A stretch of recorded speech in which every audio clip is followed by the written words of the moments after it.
आमच्या रागिणी ताईच्या लग्नाला नक्की यायचं हा? हो मला माहितीये, अचानकच ठरलंय सगळं. तर काय करणार?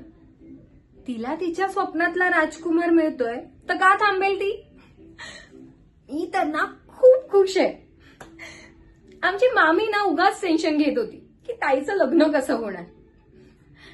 खरं तर मला ना कळतच नाहीये की मामीला असं का वाटतं की रागिणी ताई सुंदर नाहीये. मला विचाराल ना तर तिच्यापेक्षा सुंदर या जगात कोणी नाही. लहानपणापासून तिने मला अगदी सख्ख्या बहिणीसारखं प्रेम लावलं.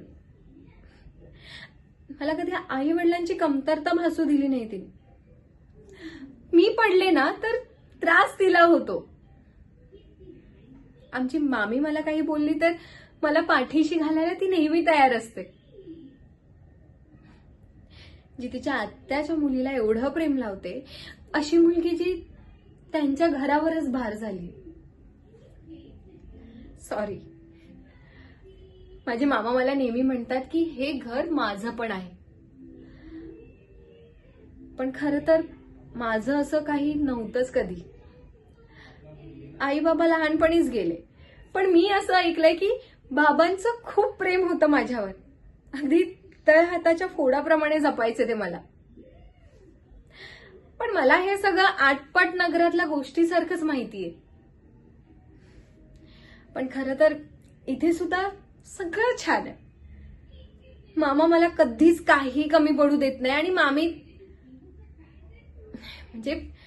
मामीच्या मनात सुद्धा खूप माया आहे माझ्यासाठी.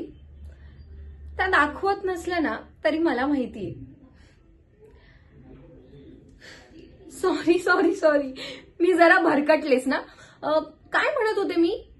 जी मला एवढं प्रेम लावते ती स्वतःच्या नवऱ्याला तिच्या घराला किती सुखी ठेवेल. आता सौंदर्य म्हणतात ते याच्यापेक्षा काही वेगळं असतं का?